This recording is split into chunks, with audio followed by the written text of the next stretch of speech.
بسم الله الرحمن الرحيم. السلام عليكم ورحمة الله وبركاته. طلاب اليوم أطباء الغد، أهلا وسهلا بيكم. وحشتوني جدا جدا جدا. فرحت جدا بالدرجات اللي انتوا بعتوها لي، وبجد بجد كنت أسعد إنسان على كوكب الأرض ده. وقد إيه إن مجهود صغير ممكن يتعمل، أو مجهود كبير فعلا انا كنت شايفه صغير، بس انا فعلا طلع عين اهلي فيه. يتعمل كده معاكم فجاه مره واحده الاقي الدرجات الحلوه دي والحاجات دي، انا فعلا ارتحت لدرجه ان انا خلاص داخل الترم التاني مرتاح نفسيا ماشي. وباذن الله يا رب انا بسعى دلوقتي ان زمايلكم اللي ما قفلوش لا اخليهم يقفلوا، زمايلكم اللي قفلوا بقى ابارك لهم واقول لهم يا رب استمروا يا رب على كده. انا اخوكم الكبير هنا، اللي محتاج اي حاجه طبعا يقول لي ماشي. كل سنه وانتم طيبين ماشي. السنه على الترم ده ان شاء الله هنشرح الباب الثاني لسنه اولى ثانوي ماشي، اللي هو الوراثه كامله. فصلوا على النبي ماشي، وحدوا الله كده. وقبل ما تذاكر عايزك تفتكر ابوك وامك ماشي، وخليهم كده دايما في دماغك وعافر، علشان ده حلمك انت، وانت تستاهل كل حاجه والله حلوه، وتستاهل كل حاجه طيبه كمان. نقول دعاء المذاكره: رب اشرح لي صدري ويسر لي امري وحلل عقده من لساني يفقهوا قولي. اللهم صل وسلم وبارك على سيدنا محمد عليه افضل الصلاه والسلام. يلا بينا ندخل على باب الوراثه، يلا بينا. بص بقى يا صاحبي، احنا المنهج بتاعنا السنه دي عباره عن ايه؟ بابين: باب اسمه الوراثة، والباب التاني تصنيف الكائنات الحية. الباب الأولاني فهم وفيه حبة مسائل رياضية، الباب التاني حفظ، كله حفظ. حلو كده يا عم؟ الباب الأولاني كله فهم، الباب التاني كله حفظ ماشي. فاحنا الترم ده فيه كمية متعة رهيبة، ولو انت عايز تعرف انت ذكي ولا مش ذكي الترم ده هيبين لك كل حاجة. فصلى بقى على النبي ووحد الله بقى كده في قلبك، ويلا بينا. الوراثة أول درس عندنا السنة دي اسمه الوراثة. حلو كده يا عم؟ يا أخي أنا بستغرب اللي أنا وأنت مش شكل بعض، وأنت وأختك مش شكل بعض، وأنت وأمك مش شكل بعض، وأبوك وأنت مش شكل بعض. طب إزاي؟ مع إنك لو أنت جيت فكرت أنت وأختك جايين من أبوك وأمك، ومع إنكم أنتوا كده الأربعة محدش فيكم الشكل التاني. إيه الفكرة؟ تقول لي فيها يا مستر عادي، يعني حكمة ربنا سبحانه وتعالى. أيوة أنا عارف حكمة ربنا ونعم بالله، إحنا فاهمين ده، بس تعالى كده فكر معايا. تعالى كده يعني، تعالى كده نقعد أنا وأنت كده، كوباية الشاي بتاعتك كده الجميلة وأنا كوباية القهوة. تعالى كده نفكر ونتكلم نقول إيه. السؤال ده ما جاش في دماغك ليه أنت وأبوك مش شكل بعض؟ تقول لي لا يا مستر على فكرة عادي، يعني في ناس هي وأبوها شكل بعض. أقول لك والله العظيم والله العظيم والله العظيم ما في أب وابنه شكل بعض، مستحيل. لأن مستحيل. هتعرف دلوقتي ليه. تقول لي ازاي يا مستر في المسلسلات؟ اقول لك مسلسلات ماليش دعوه بمسلسلات محمد رمضان هنا ماشي، الحاجات دي لا. بص يا صاحبي، هتقول لي برضه انت عايز تقول ايه. اقول لك ان مفيش اب وابنه شبه بعض، او ام بنتها شبه بعض، يعني شبه بعض. ليه؟ تقول لي يا مستر طب مثلا عادي يا مستر اقول لك انت وصاحبك شبه بعض، تقول لي لا طبعا مستحيل يا مستر. طب ايه الدنيا، مش سالتش نفسك ليه كل واحد فينا له شكل؟ تقول لي يا مستر ما هو عادي يعني تمام مفيش مشكله. اقول لك لا ثانيه بس، صلي على النبي كده، وحد الله يا اخي. الحاجات دي ازاي يعني ايه يا مستر ازاي؟ بص يا سيدي، انا لو جيت سالتك انت ليه مختلف عن صاحبك، وليه صاحبك مختلف عن اختك، وليه اختك مختلفه عن والدتك، وليه والدتك مختلفه مثلا عن خالتك، وليه خالتك مختلفه عن ام زميلك، ليه ده كله؟ علشان هتقول لي يا مستر كل واحد وعنده صفه. يعني كل واحد وعنده صفه، يعني كل واحد عنده ميزه يا مستر. حلو ماشي. طب اقول لك على حاجه، انت كده مسكت الحته الاولى منها كده، كل واحد عنده صفه. طب ما نيجي نشوف حوار الصفه ده، صح كده؟ صلى على النبي. الصفه الوراثيه دي حاجه بتبينها المعلومات الوراثيه. معلومات وراثيه يا مستر، انا سمعت الجمله دي في ثالثه اعدادي. ايوه انت خدتها انت في المعلومات الوراثيه في الدي ان ايه، صح كده؟ وفي الباب الاولاني في الاحماض النوويه يحمل كان الدي ان ايه يحمل المعلومات الوراثيه. انت عايز ايه يا مستر؟ عايز اقول لك صلى على النبي، وحد الله، تعالى بينا نخش في علم الوراثه. علم الوراثه انت قلت لي ان كل واحد فينا عنده صفه، وانا قلت لك صح. الصفه دي بتظهر من حاجه اسمها البروتين. الصفه دي بتظهر بحاجه اسمها البروتين. البروتين ده اللي بيعمله حاجه اسمها الجين. مين اللي بيعمل البروتين؟ الجين. يبقى تاني كده، مين اللي بيعمل البروتين؟ حاجه اسمها الجين. لا، واحده واحده بقى كده يا مستر ونفهم الحوار ده والتيتا ماشيه ازاي. بص دي صلى على النبي ومش هطول عليك. الجين ده بيبقى موجود فين؟ في على الدي ان ايه. الجين موجود فين؟ على الدي ان ايه. انا عايزك تجيب كشكول والحاجات اللي انا اقول لك اكتبها، وفي نهايه كل حصه اخليك تكتب ملحوظات. الملحوظات ديت يبقى اكتبها وسجلها وهتحل اي سؤال. الملحوظات دي انا مجمعها من كل سؤال بحط لك ملحوظته، ماشي؟ فانا هجمع لك ملحوظات الاسئله بحيث انك كل سؤال تاخده على السخن. حلو كده؟ صلى على النبي. مستر احنا دلوقتي عرفنا ان الجين، ان الصفه دي اللي بيظهرها البروتين، والبروتين ده اللي بيصنعه حاجه اسمها الجين. طيب ايه هو الجين؟ الجين ده موجود على الدي ان ايه، الاحماض النوويه، وكان المونيمر بتاعها كان حاجه اسمها نيوكليوتيدا. كان اسم المونيمر بتاع الجين ايه؟ نيوكليوتيدا، اللي كان المونيمر بتاع الدي ان ايه والار ان ايه، وكانت عباره عن سكر خماسي. تاني كده، يبقى المونيمر بتاع الاحماض النوويه كان السكر الخماسي، اللي هو ايه السكر الخماسي؟ اللي هو كان النيوكليوتيدا، وكان بيبقى عباره عن سكريات خماسيه، شكل خماسي. هنا كان مجموعه فوسفات، وهنا كانت قاعده نيتروجينيه اللي هي الادينين سيتوزين ثايمين جوانين. دي كانت الجين. يبقى الجين موجود فين؟ الجين المونيمر بتاعه، الجين عباره عن ايه؟ عن حبه نيوكليوتيدات. النيوكليوتيدات دي مونيمرات بتاعه الاحماض النوويه، اللي هي كانت السكريات الخماسيه، اللي هي كنا بنسميها دي اوكسي رايبوز. فيبقى الجين عباره عن حبه نيوكليوتيدات موجوده فين؟ موجوده على الدي ان ايه، والدي ان ايه ده كان بيحمل المعلومات الوراثيه. الدي ان ايه يحمل المعلومات الوراثيه. يبقى مين اللي بيحمل المعلومات الوراثيه؟ الدي ان ايه. انما مين اللي بيظهر المعلومات الوراثيه؟ البروتين. يبقى البروتين يظهر المعلومات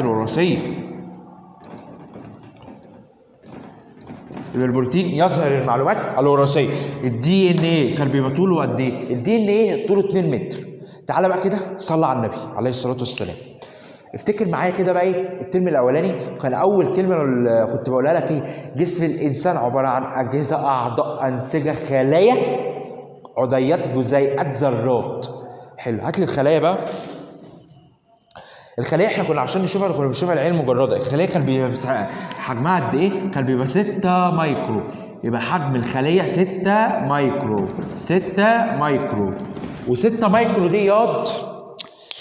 دي كانت حاجه اقل من ملي بكتير. ال6 مايكرو حاجه ما بتتشافش بالعين المجرده، بتتشاف بالميكروسكوب.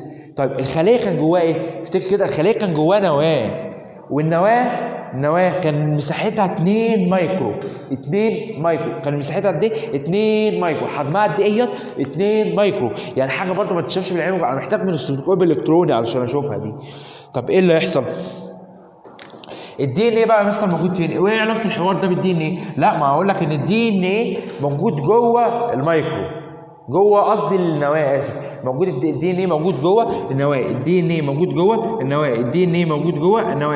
موجود جوه النواه، لحظه واحده، موجود جوه النواه دي 2 مايكرو، ماشي؟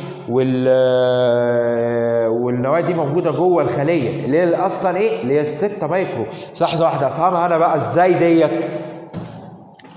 بص يا سيدي صلى على النبي، اديني طوله قد ايه؟ 2 متر. 2 متر يا انت مش عايز تسال سؤال يا ازاي دي موجوده جوه يا انت يا انت اصلا انت كلك على بعضك 170 سم او 160 سم ماشي، وانت يا بت ده انت قد كده، انت ما بتشافيش اصلا، الناس رايحه بتدوس عليك رايح جاي، انت اصلا ما تشافيش، الدنيا جايسه على وشك رايح جاي ماشي.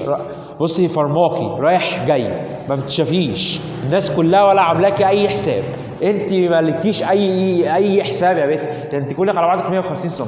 اخوك الكبير بيجي يشد كده من قفاكي ويرميك على اي حته عادي، انت اصلا كده بتحط مكان ايه؟ كيس السبت بتاع العيش ماشي، مش بتاخدي حيز في البيت، انت كلك على بعضك 150 سم ماشي.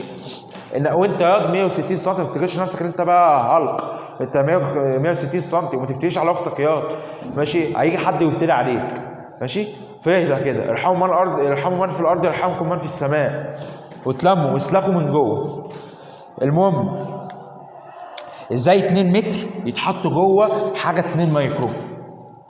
2 متر علشان احط مثلا الجاكيت ده طوله مثلا 5 سم مثلا، انا بدي مثلا طبعا ماشي، عايز احطه مثلا في الدولاب، بعمل ايه؟ بطبقه صح. لو حطيته كده هياخد المكان كبير، انما لو طبقته هياخد مكان صغير. فايه اللي بيحصل؟ افضل اطبق الديني، اطبق الديني ايه؟ معناها ان انا هكثف الديني. يعني ايه هكثف؟ في الاحياء الف في الاحياء ماشي، معناها هكثف، او هطبق في الاحياء معناها هكثف ماشي، معناها اكثفها على بعضها. اكثفها بقى كم مره؟ انا محتاج اتني الدين ايه كم مره؟ اتنيه على بعضه مليون مره. اتنيه كم مره؟ مليون مره. اتنيه كم مره؟ مليون مره يا مستر. وايه اللي يحصل لما اتنيه؟ لما اتنيه هحطه في حاجه اسمها هيستونات، ساعتها الهيستونات ياض بتتكون. ايه الهيستونات؟ هوريك شكلها دلوقتي في اخر الفيديو. الهيستونات دي ياض حاجات كده ملفوفه حوالين بعضيها ياض، ركز معايا. الهيستونات يبقى تاني كده الفها حوالين نفسها كم مره؟ مليون مره. الفها حوالين نفسها كم مره؟ مليون مره. اكثفها حوالين نفسها كم مره يا مليون مره. ولما اكثفها حوالين نفسها مليون مره هتديني حاجه اسمها كروماتين. انا سمعت الجمله دي فين يا مستر؟ الترم الاولاني الاحماض الامينيه المرتبطه كانت بتبقى عباره عن حمض اميني زائد حمض اميني زائد حمض نووي، حمض اميني زائد حمض نووي، حمض اميني زائد حمض نووي، كان عباره عن الكروماتين. حلو يا حلو. كان الكروماتين ده بيساوي ايه اصلا؟ كان بيساوي الكروموسوم اللي هو الدي ان ايه، اللي هو الدي ان ايه. طب مستر الكروموسوم ده اصلا كان بيساوي؟ بص بقى، الكروموسوم احنا بنسميه، علماء الاحياء بيسموه الصبغيات. ليه؟ علشان انا ما بشوفش ياض الكروموسوم لوحده كده، لا انا محتاج اصبغه عشان هو بيبقى عادي تحت الخليه، عشان اشوفه واميزه ما بين الخلايا وبعضيها، او ما بين النواه ومحتويات النواه والسيتوبلازم، واميزه ياض واشوفه. محتاج ان انا اصبغ الخليه، اصبغها، احط لها صبغه يا بت، احط لها صبغه، يعني اسميها، عشان كده سميتها صبغيات، عشان انا حطيت عليها صبغه، نوع من انواع الصبغيات. حلو كده، حطيت عليها صبغيات، صبغتها، اديها لون. يبقى تاني كده مستر، انا ممكن لو هاجي اسالك سؤال، لو انا عايز ارخم عليك اقول لك ايه هو الكروماتين؟ بقى هتقول لي يا مستر الكروماتين هو حمض اميني زائد حمض نووي، اقول لك ماشي ده يا حبيبي تمام، انا قصدي ايه الكروماتين في الحوار اللي احنا لسه قايلينه ده، يا مستر يبقى انت تقول لي الكروماتين عباره عن دي ان ايه، والدي ان ايه بص ياض بيتحق لك اهو، ذاكر بقى، الدي ان ايه بيتحق لك، الدي ان ايه في عمال يتحق لك اهو يا الدي ان ايه، الدنيا مش بتتحق لك، الدي ان ايه ضحك لك، يلا افرح، الدي ان ايه اهو. تاني كده يبقى الكروماتين عباره عن دي ان ايه زائد هيستونات. تاني كده عشان ده يبقى الكروماتين عباره عن ايه؟ هيستونات. الكروماتين عباره عن ايه؟ يعني هيستونات، والهيستونات بس في الكروماتين متنعكشه، فبقول عليها متكثفه متركبه. تاني كده، مش انا بقول اطبقها؟ يبقى الهيستونات بتاعت الكروماتين بالنون يا مستر. اصل في حاجه اسمها الكروماتيد يا مستر. الكروماتيد ده ايه ياض؟ الكروماتيد ده يا حبيبي اللي بحرف الدال اللي اخره دال، ده شريط واحد من الدي ان ايه. يعني ان ايه احط جنبه كمان شريط تبقى كروماتين بالنون ياض. ماشي حلو قوي. اكثفه، يبقى الكروماتين عباره عن دي ان ايه زائد هيستونات متكثفه، دي ان ايه زائد هيستونات متكثفه، دي ان ايه زائد هيستونات متكثفه.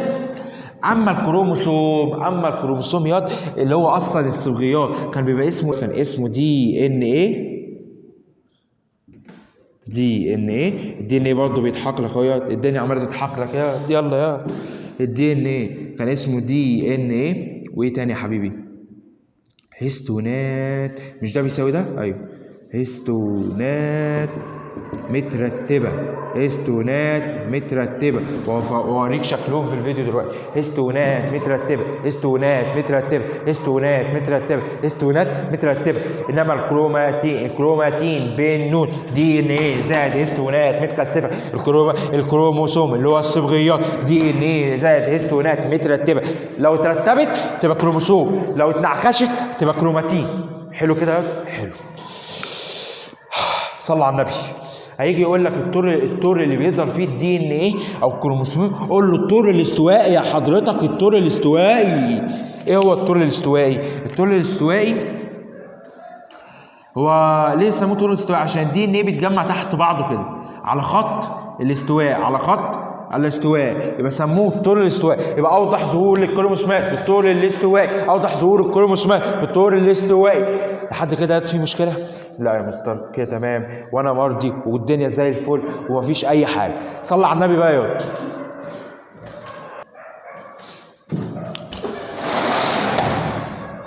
صلى على النبي ياض عليه الصلاه والسلام. بص بقى، انواع الخلايا. انا عارف انت خدتها في الترم الاولاني وفي ثالثه اعدادي، بس تعالى بقى ندردش فيهم مع بعض. فصلى على النبي، ورقه وقلم بقى واكتب بيه معايا يا ست الكل. صلى على النبي بقى. انواع الخلايا، عندك 3 انواع خلايا: جسديه وتناسليه وامشاج.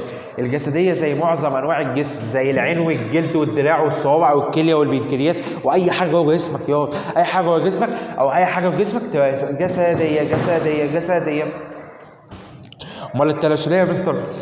التناسليه يا حبيبي، التناسليه بتبقى في يا اما دي اللي بتصنع الامشاج. واقول لك يعني ايه دلوقتي. التناسليه يا بابا زي ايه؟ زي الخصيه، ودي الموجوده في الذكر، او المبيض اللي دي موجوده في الانثى، او المتق ودي موجوده في النبات. وركز على المتق لانه هتلاقيه في كتاب الامتحان كده بيقول لك ايه؟ الكروموسومات او حبوب اللقاح يتم انتاجها من البتله او الميسم. قول له غلط. حبوب اللقاح بيتم انتاجها في المتق. حلو كده؟ يبقى تاني، يبقى ركز على كلمه متق في النبات، ماشي؟ ودي موجوده في ذكر النبات. يبقى تناسليه 3: خصيه، مبيض، متق. غير كده اختار جسديه. حلو كده؟ بص بقى، الامشاج دي اللي هي اصلا بتكون الزيجوت، اللي هو بيبقى فيها كام كروموسوم ياض؟ بيبقى 46 كروموسوم. ودي 3 حاجات يا حبيبي: حيوان منوي وبويضه، ودول الحيوان المنوي في الذكر والبويضه موجوده في الانثى، وحبه لقاح. حيوان منوي بويضه حبه لقاح. تعالى لي بقى كده عشان فيها تكايه كده صغيره. شايف الخلايا الجسديه؟ اولا كده العدد الصبغي بتاعها، يعني ايه مستر عدد الصبغيات؟ يعني عدد الكروموسومات بتاعتها بتبقى 2 نون. يا مستر يعني ايه 2 نون؟ بص يا حبيبي، النون بيساوي 23، يعني فيها 23 كروموسوم. النون الواحده فيها 23 كروموسوم، يبقى 2 نون 23 في 2 ب 46. يبقى هي دي اصلا 2 نون. يعني كام كروموسوم؟ 46 كروموسوم. الخلايا الجسديه كام كروموسوم؟ 46 كروموسوم. بتعمل انقسام ميتوزي بالت، والت يعني يتضاعف، يتضاعف بالت، يتضاعف فيها ت، وميتوزي فيها ت، يتضاعف ميتوزي، يتضاعف ميتوزي، يتضاعف ميتوزي. طيب يبقى كده يا مستر الخلايا الجسديه اي حاجه جوه جسمي غير حيوان منوي بويضه حبه لقاح، اي حاجه جوه جسمي غير حيوان منوي بويضه حبه لقاح. يا مستر مش المفروض نقول كمان غير الخصيه والمبيض والمطق؟ لا اقول لك بس دول كمان جوه جسمي فبحسبهم من الخلايا الجسديه. يعني الخلايا التناسليه بحسبها هي كمان جسديه، بحسبها هي كمان جسديه، يعني هي كمان يا مستر 46 كروموسوم. جدع عالم. يبقى الخصيه كام كروموسوم؟ 46 كروموسوم. يبقى 2 نون يا مستر، صح كده. مستر طب بتعمل انقسام ايه؟ مش هي خلايا جسديه بتعمل انقسام ميتوزي. يتضاعف ولا ينقسم؟ يتضاعف. مستر طب ايه السهم ده؟ بص بقى صلى على النبي. احنا اتفقنا اي حاجه غير حيوان منوي بويضه حبه لقاح، ثلاثه اهو، حيوان منوي بويضه وحبه لقاح، وحبه اللقاح بتخرج من المتق، اي حاجه غير الثلاثه دول اختار خلايا جسديه. حلو كده يا عم؟ طيب بص يا سيدي، الامشاج مين اللي بيكونها؟ التناسليه. الخصيه علشان تطلع حيوان منوي، الثاني كده، الخصيه عشان تطلع حيوان منوي بتنقسم.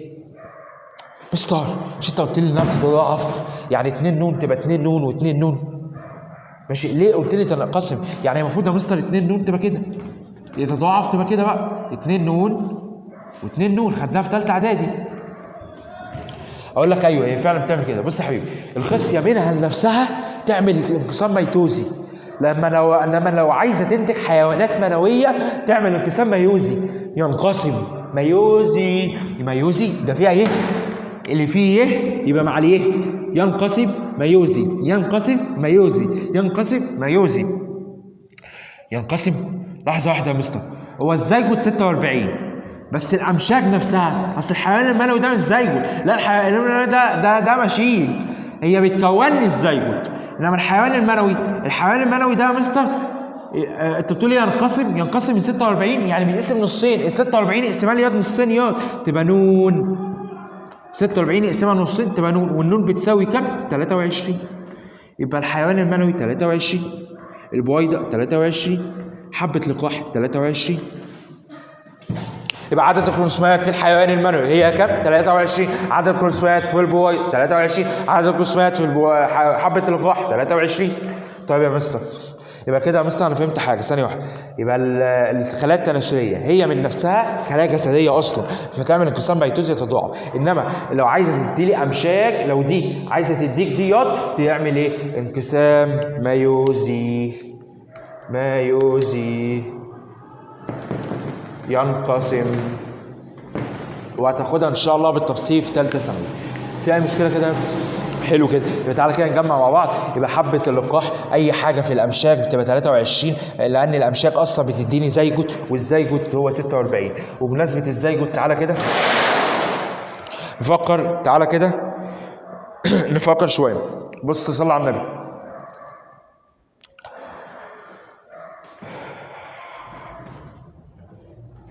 ادي البويضه اهي، ماشي. البويضه بتبقى فيها كام كروموسوم؟ 23 كروموسوم.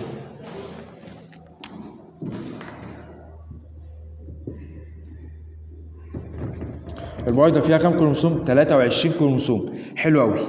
بص يا سيدي صلى على النبي، 23 كروموسوم، هتاخد 23 من الاب و23 من الام. ال 23 دول متقسمين ازاي بقى؟ اصل دول متقسمين ياض، متقسمين ازاي؟ 22 زائد كروموسوم جنسي واحد، 22 زائد واحد. ال 22 دي بقى تبقى ايه؟ دي صفات جسديه زي لون عينك، لون شعرك، رجلك، ايدك، اي حاجه في الجسم. تاني كده، ال 22 دي صفات جسديه زائد واحد. الواحد اللي في البويضه بيبقى عباره عن ايه؟ هو الكروموسوم اكس. الواحد اللي في البويضه بيبقى عباره عن ايه؟ الكروموسوم اكس. حلو قوي. حيوان منوي، الحيوان المنوي يا حبيبي هو برضو 23 كروموسوم. الحيوان المنوي كام كروموسوم؟ 23 كروموسوم. الحيوان المنوي كام كروموسوم؟ 23 كروموسوم، متقسمين برضو بس في مشكله. الحيوان المنوي عندك 22 اللي هي خلايا جسديه زائد اكس، ساعتها تبقى حيوان منوي هيخش جوه البويضه تبقى اكس زائد 22 زائد 22 44، اكس زائد اكس 2 اكس، يبقى 44 زائد 2 يديني 46. ايه ده يا مستر؟ ده ادت لي 46 فعلا ايه، بس دام شفت اكس اكس يبقى المولود ده بنت. تاني كده، دام شفت اكس اكس يبقى المولود ده بنت. طب بص كده 22 او يديك حاجه ثانيه 22 زائد واي، 22 زائد واي، 22 زائد واي. تعالى كده نعد البويضه التايمر بتطلع اكس، يبقى 22 و22 44، 22 و22 44،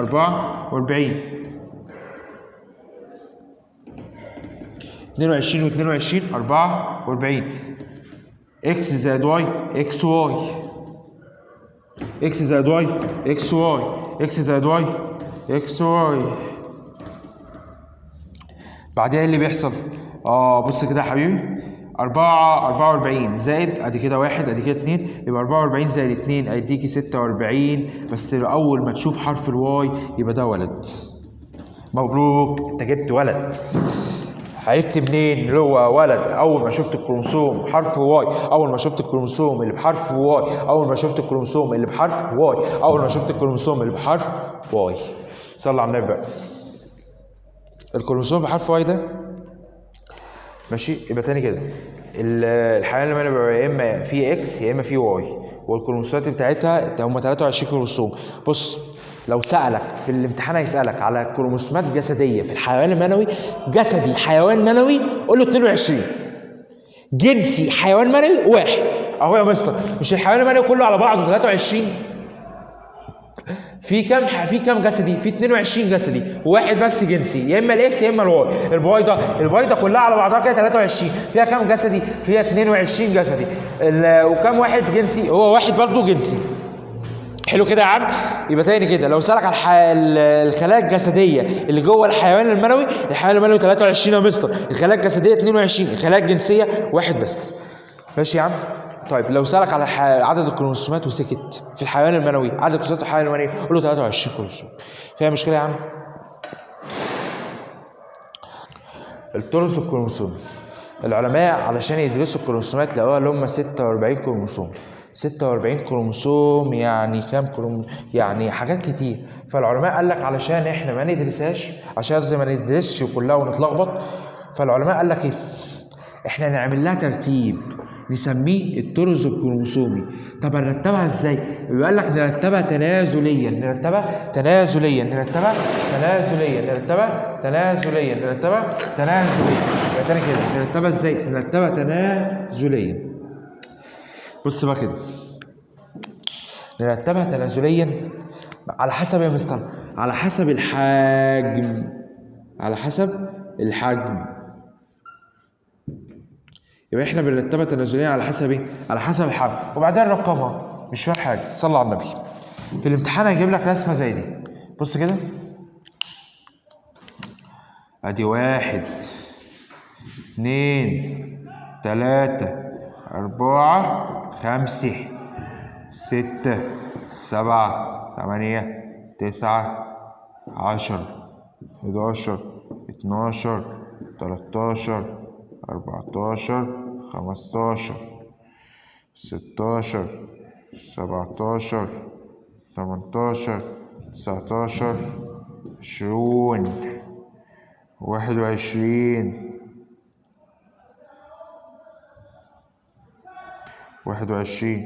22 23. حلو. بص يا سيدي، اكبر واحد يتحط في رقم واحد، اكبر واحد يتحط في رقم واحد، ونفضل نقلل في الحجم، نفضل نقلل في الحجم، نفضل نقلل في الحجم، نفضل نقلل في الحجم لحد ما تيجي عند الكروموسوم رقم 7 كده ونعمل ستوب شويه. ادي الكروموسوم رقم 7 اهو.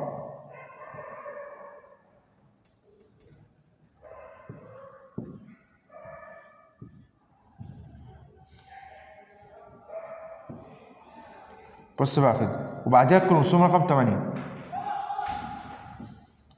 وبعدها الكروموسوم رقم 9، ونفضل بقى وهكذا.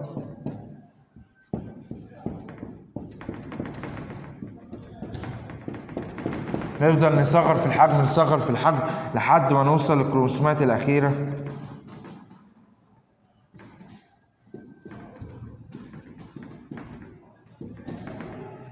شايف الكروموسوم رقم 23؟ الكروموسوم رقم 23 ده كروموسوم جنسي، كروموسوم جنسي. تاني كده كروموسوم جنسي. هكمل لكم الفيديو دلوقتي، حاضر. اقفل. تاني كده، الحمد لله احنا دلوقتي خلصناه. بص بقى يا سيدي، واحده واحده انا افهمك يعني ايه. مستر انا تهت، صلى على النبي. الطرز الكروموسومي احنا قلنا ترتيب الكروموسومات تنازليا حسب الحجم، حسب الحجم. ازاي دي؟ زي الترقيم اهيت. بص يا سيدي، ادي انا رقمت الكروموسومات اهي، ورحت رتبتها اكبر واحد عند رقم 1، واقل واحد عند رقم 23 اهو. 23 ركز معايا. اقل واحد عند كام؟ باينه دي 23. تمام. طيب طبعا يا جماعه يحيى تعبان معانا ايه؟ حاضر. طبعا يا جماعه يحيى ساب مذاكرته وبيصورنا، فاحنا نبعت له احلى تحيه والله مننا، احلى تحيه استاذ يحيى. بروق عليك اهو في الكومنتات، لا ما تقطعهاش. المهم صلوا على النبي بقى. بص يا سيدي، الكروموسوم تاني كده، الكروموسوم رقم 23 اللي هو اصغر واحد يا مستر، اللي هو الاصغر واحد يا حبيبي، اصغر كروموسوم، اصغر كروموسوم. الكروموسوم ده يا باشا والله هو ده كروموسوم جنسي، كروموسوم جنسي. هيتحط المفروض يتحط ما بين السابع والثامن. مستر مش فاهم حاجه حبيبي. مش انا قلت لك اللي هو ترتيب الكروموسومات تنازليا من حسب الحجم؟ تنازليا يعني ايه الاول اصلا؟ تنازليا يعني من الكبير للصغير، من الكبير للصغير. تاني كده، يبقى تنازلي يعني ايه؟ يعني من الكبير للصغير. يبقى اكبر واحد حطه عند رقم 1، اصغر واحد حطه عند رقم 23. حلو قوي. طب لو احنا جينا بصينا كده على حجم 23، كروموسوم رقم 23 ده، لو جينا بصينا على حجمه هنلاقي حجمه اصغر من 7. يبقى حجم الكروموسوم 23 اصغر من 7 واكبر من 8. فالعلماء جيهم يشوفوا ايه ده بقى، يعني احنا ينفع نحطه ما بين اللي هو، طب احنا ازاي ينفع نقول عليه 7.5؟ يعني مثلا 1 2 3 4 5 6 7.5 8 9 10 ايه ده؟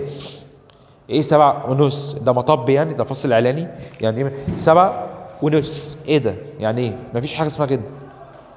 فكل اللي احنا نعمله حجم.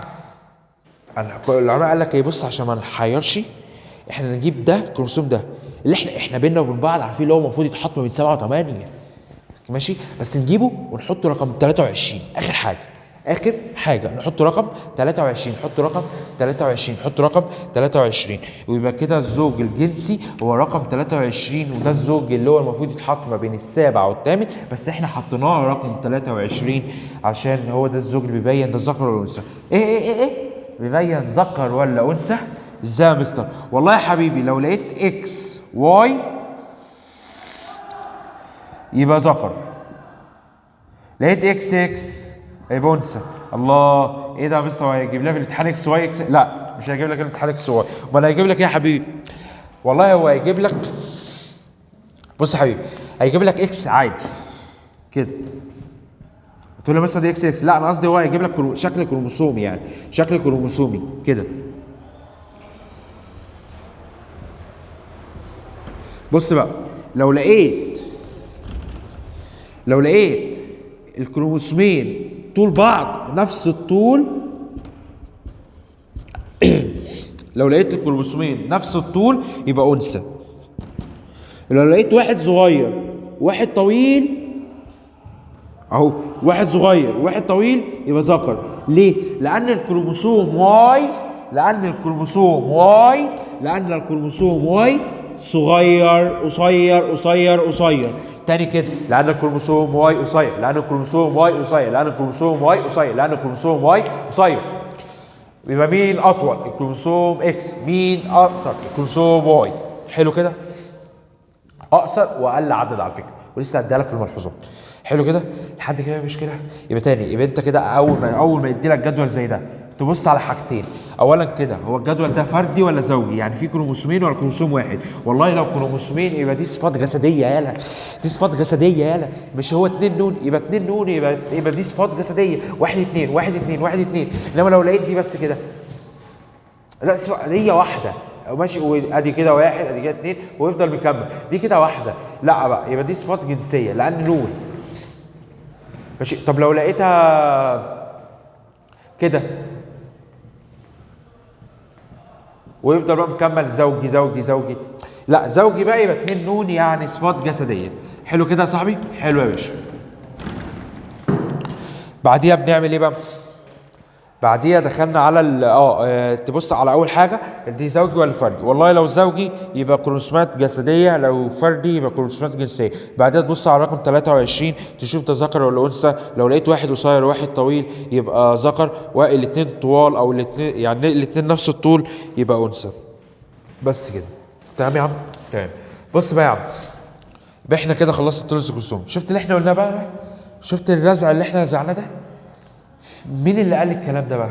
عالمين، واحد اسمه ساتون والتاني اسمه بوفري. قالوا ايه؟ يبقى اسم التاني كده، سنة 1902 قام العالمين ساتون وبوفري بوضع النظرية الكروماسية. قام العالمين ساتون وبوفري بوضع النظرية الكروماسية اللي هي ايه؟ الخلايا الجسدية 46 كروموسوم، الخلايا الجسدية 46 كروموسوم. يبقى أول قانون في النظرية الكروموسومية أن الخلايا الجسدية 46 كروموسوم، وأن هذه الخلايا الجسدية يسلك كل كروموسوم سلوكا مستقلا عن ذاته. يعني ايه مثلا الكلام اللي انت بتقوله ده؟ يعني الخلايا الجسديه 46 كروموسوم، كل كروموسوم بيعمل له صفه وراثيه. الخلايا الجنسيه 23 كروموسوم، ويسلك كل كروموسوم سلوكا مستقلا عن ذاته. يعني ايه كروموسوم؟ كل كروموسوم في خلايا صفه وراثيه ماشي. يعود العدد الزوجي الكامل بعد الإخصاب، يعني بعد تكوين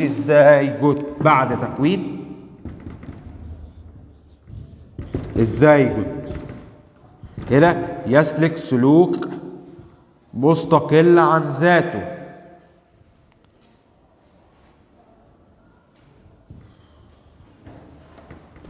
الاخصاب يعود العدد اللي هو كام العدد الكامل؟ 46 كروموسوم. احنا عندنا كام كروموسوم؟ 46 كروموسوم، يعني يعود بعد ما يتكون الزيجوت. قد يحمل الكروموسوم الواحد مئات من الجينات، وده معانا جينات، يبقى احنا معانا شفرات، يبقى احنا معانا معلومات وراثيه، يبقى احنا معانا جينات، يبقى احنا معانا بروتين، والبروتين بيظهر صفه. يبقى في الاخر كده يبقى معانا مئات من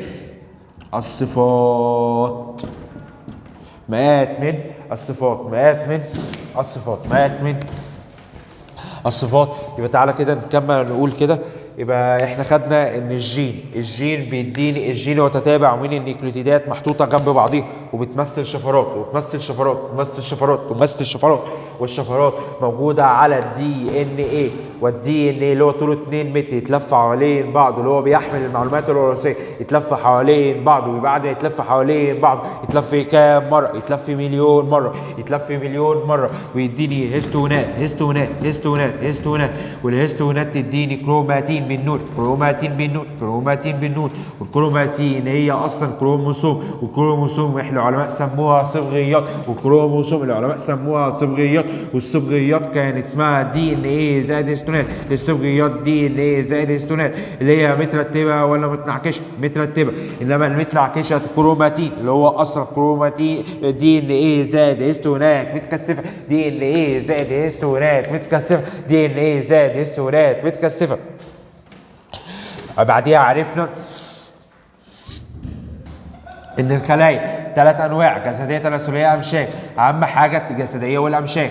التناسليه بقول عليها جسديه، الجسديه كانت بتتكون من معظم الجسم اللي هي كام كروموسوم؟ 46 كروموسوم، يعني 2 نون 2 نون. كانت بتعمل انقسام ميتوزي، كانت بتعمل انقسام ميتوزي، كانت بتعمل انقسام ميتوزي. الميتوزي يعني يتضاعف، ميتوزي يعني ما يتضاعف، ت مع ت يتضاعف، ت مع ت يتضاعف، اللي هو زي ايه؟ يعني عين وجلد دراع، صوابع كليه بنكرياس، عين جلد دراع، صوابع كليه بنكرياس. اي حاجه في جسمي يا باشا، اي حاجه في جسمي يا باشا. تناسليه، التناسليه بتصنع الامشاج، تصنع الامشاج. التناسليه بتصنع الامشاج، التناسليه بتصنع الامشاج وتعمل انقسام ميتوزي يعني يتضاعف، تعمل انقسام ميتوزي يعني يتضاعف. انما لو هي هتصنع الامشاج هتعمل انقسام ميوزي يعني ينقسم، يعمل انقسام ميوزي يعني ينقسم، يعمل انقسام ميوزي يعني ينقسم. انما الامشاج بيكون زيجوت، والزيجوت ده فيه كام كروموسوم؟ 46 كروموسوم. وايه هو الزيجوت؟ الزيجوت عباره عن حيوان منوي دخل جوه بويضه خصبها، حيوان منوي دخل جوه البويضه خصبها. الحيوان فيه 23 كروموسوم، البويضه فيها 23 كروموسوم. اتخصبوا ادوني عيل جديد، ادوني عيل جديد. العيل الجديد ده كام كروموسوم؟ 46 كروموسوم. طيب يا مستر، اي حاجه غير حيوان منوي، حبه لقاح، حبه لقاح، والحبه اللقاح موجوده جوه المتق، حبه اللقاح موجوده جوه المتق، حبه اللقاح موجوده جوه المتق، حبه اللقاح موجوده جوه المتق. اي حاجه غير الحيوان المنوي، حبه لقاح بويضه. اي حاجه غير الحيوان المنوي، حبه لقاح بويضه، تبقى خلايا جسديه. اي حاجه موجوده غير حبه لقاح بويضه تبقى خلايا جسديه. ماشي، يبقى حيوان منوي بويضه، حبه لقاح، خلايا جنسيه، قصدي خلايا امشاج. اي حاجه غيرهم خلايا جسديه. طيب الترز الكروموسومي هو ترتيب الكروموسومات التناسليه على حسب الحجم زائد تركيبها. ويعني واللي عرف ان الكروموسوم رقم 23 هو اللي اصغر من 7 واكبر من 8. ماشي، وكان المفروض يتحط ما بينهم، بس العلماء علشان اسهل لينا قالوا لنا اللي هو هيتحط في الاخر. وعرفنا اللي هو لو كروموسوم كبير يبقى ذكر، لو كروموسوم كبير الاثنين كبار يبقوا انثى، لو واحد صغير وواحد كبير يبقى ذكر. حلو كده. وبعدين عرفنا ان في حاجه اسمها العالمين ساتون وبوفري. العالمين دول سنه 1902 عملوا النظريه الكروموسوميه وقالوا ان ليها 4 شروط. الشرط الاول كان الخلايا الجسديه 46 كروموسوم، الخلايا الجسديه 46 كروموسوم، كانت كل خليه تسلك شروط مستقله عن ذاته. الخلايا الجنسيه كان 23 كروموسوم، الخلايا الجنسيه كانت 23 كروموسوم. 3 يعود العدد الكامل اللي هو 46 بعد الاخصاب، يعود العدد الكامل اللي هو 46 بعد الاخصاب، يعود العدد الكامل 46 بعد الاخصاب. يعني بعد تكوين الزيجوت. وازاي بيتكون الزيجوت؟ بويضه 23 كروموسوم اللي هي اصلا كان بيبقى فيها كام كروموسوم؟ 23 جت من ازاي؟ 22 جسدي وواحد جنسي، 22 جسدي وواحد جنسي. طب اقول لك ايه، هو ال 46 فيها كام كروموسوم؟ جسدي وكام جنسي؟ ومش ال 46 يلا نصها 22 كان بيبقى جسدي، اضرب في 2 بقى يبقى 44، يبقى ال 46 ياض، يبقى كده ال 46 فيها 44 جسدي زائد 1 زائد قصدي 2 جنسي. يبقى ال 46 جت ازاي؟ ال 46 عباره عن 46 عباره عن 44 جسدي زائد 2 جنسي. طيب نرجع تاني، ازاي بتتكون ازاي؟ ازاي بتتكون من بويضه 23 كروموسوم، 22 زائد 1 وحيوان منوي 23 كروموسوم، 22 زائد 1 هيديك الاثنين تكوروا مع بعض، اندمجوا مع بعض، هيدوني تكوين جنين او طفل رضيع، بيبي نونه، ابنك ان شاء الله او بنتك ان شاء الله عروسه. انت والامير اللي هتتجوزيه، وهيبقى ليك امير وهو هيبقى ليكي درفيل، حاجه زي كده ايا كان بقى، انت والدرفيل بتاعك او الفيل بتاعك. ماشي، لا تولعوا انتوا الاثنين عشان انا اتخانقت ما بينكم رايحين تحتفلوا بعيد الفالنتين يا كلاب. كنت تجيبوا لي دبدوب. المهم هتبقى يعود العدد الزوجي 46 كروموسوم. ماشي. بعد الإخصاب يعني يتكون الزيجوت، قد يحمل الكروموسوم الواحد مئات من الجينات، يعني قد يحمل الكروموسوم الواحد مئات من الجينات، وقد تحمل الجينات مئات من الصفات. وده النظرية الكروموسومية اللي عملها ساتون وبوفري. صلوا على النبي. مسألة، إذا علمت يحيى البلاد باينة؟ باينة؟ ماشي. إذا علمت أن في عدد الكروموسومات في خلية دراع إنسان، دراع جسدي ولا جنسي؟ أي حاجة غير حيوان منوي بويضة حبة لقاح تبقى جسدي، يبقى دراع جسدي.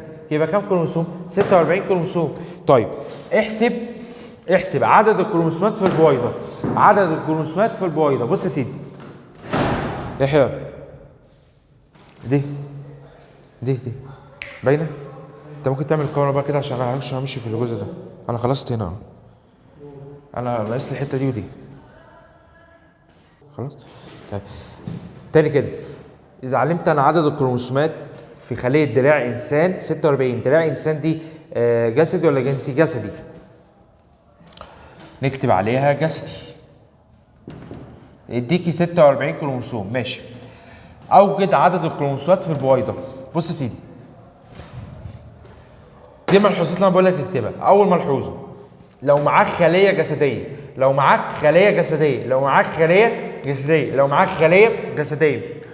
وبيسأل على لو معاك خليه جسديه تبقى كام كروموسوم؟ 46 كروموسوم. تبقى كام كروموسوم؟ جسدي ولا جنسي؟ جسدي. دراع انسان جسدي، يبقى 46 كروموسوم. ولو معاك خليه جسديه 46 كروموسوم. طيب لو خليه جنسيه، لو معاك مشيك تبقى حيوان منوي بويضة حبة لقاح، وحبة اللقاح تبقى دايما موجودة فين؟ في المتق. ركز ياض. حبة اللقاح تبقى دايما موجودة فين؟ في المتق، اللي هو كام؟ 23. تبقى الإجابة هنا 23. عدد الكروموسومات في خلية البنكرياس جسدي ولا جنسي؟ أي حاجة غير حيوان منوي بويضة حبة لقاح تبقى جسدي، تبقى بنكرياس 46. حلو. بص يا سيدي، عدد الكروموسومات الجسديه في خليه عصبيه. بص يا سيدي، لو معاك خليه جسديه، احنا متفقين لو معاك خليه جسديه تبقى 46. بس خليه جسديه ووقف، لا في بقى كلام تاني. خليه جسديه ووقف، صلى على النبي. الكروموسوم واي هو الاقل عددا، الكروموسوم اكس هو الاصغر عددا او الاصغر. الكروموسوم اكس، الكروموسوم قصدي واي طوله قصير وهو الاسرع رهوان. اما الكروموسوم اكس ده موجود في الانثى، الكروموسوم واي موجود في الذكر. الكروموسوم اكس هو الاكثر عددا، موجود منه كتير ياض. زي كده لما تخش كده، انت لما تخش الدرس تلاقي بنات كتير قوي، شايف عددهم، تحس ان هم بيتكاثروا ذاتيا. المهم تاني بص كده يا برنس، لو النيوكليوتيدة اتغيرت ايه اللي يحصل؟ تفتكر ايه اللي هيحصل؟ ياض ان النيوكليوتيدة هيتغير. بص الطفرة هيحصل طفرة يعني حدث. تاني كده ايه اللي يحصل لو النيوكليوتيدة دي بتاعت الجين ده اللي هو اللي بيمثل شفرة وراثية، والشفرة كانت بتتابع من نيوكليوتيدات. ايه اللي بيحصل بقى لو انا غيرت نيوكليوتيدة واحدة؟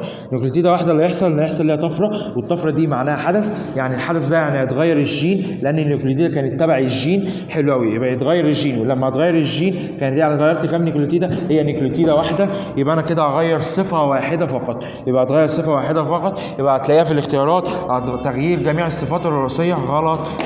تغيير صفة واحدة فقط. الكروموسوم الجنسي رقم 23 هو الكروموسوم أصغر من 7 وأكبر من 8. الكروموسوم الجنسي رقم 23 أصغر من 7 وأكبر من 8. الكروموسوم الجنسي رقم 23 أصغر من 7 وأكبر من 8. حلو. تعالى كده بقى أوريك شكل الكروموسومات. صلى على النبي. يلا ياض بص كده آخر حاجة ياض.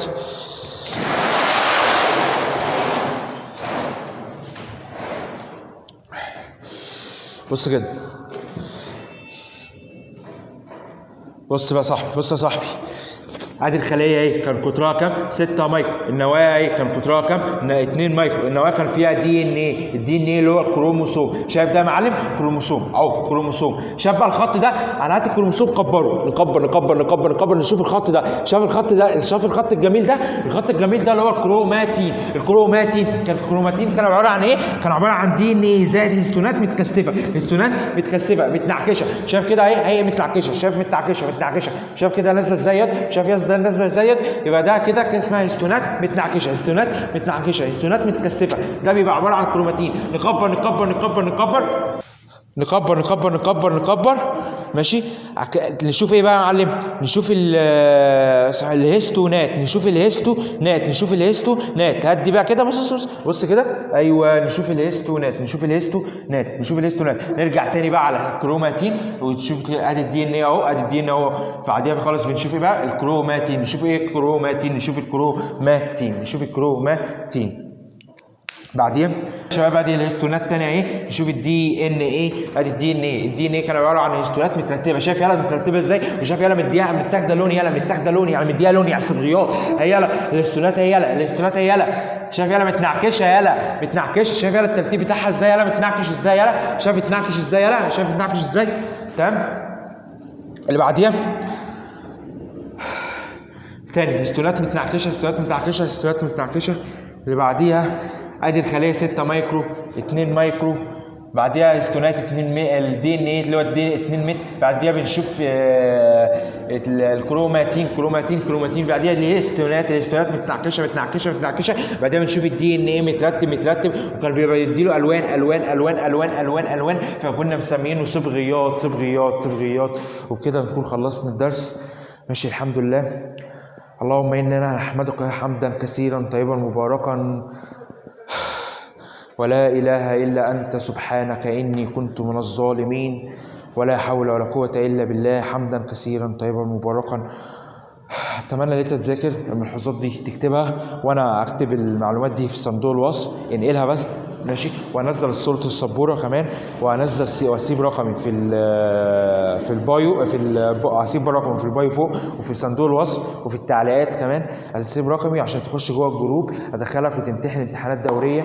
ماشي. كل واحد يخش يقول لي هو من محافظه ايه بقى في التعليقات.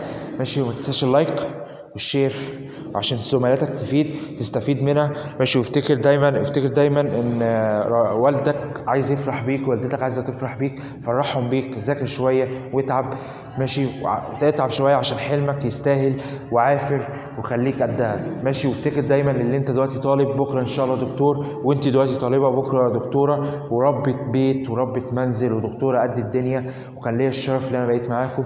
ان شاء الله بقيه الفيديوهات هتنزل. ماشي. تابعونا بقى باذن الله. ان شاء الله استنونا بقى على كل يوم جمعه هتلاقوا فيديو بينزل على القناه لسنه اولى ثانوي. ماشي. يا اما فيديو يا اما فيديوهين باذن الله. والامتحانات هتتحل كمان على القناه، وهنزل امتحانات بصفه مستمره. بس اهم حاجه اشتركوا في الجروب. ماشي. واشتركوا كمان في القناه. كل سنه وانتم طيبين. قبل نزل دخول رمضان. مع السلامه. السلام عليكم.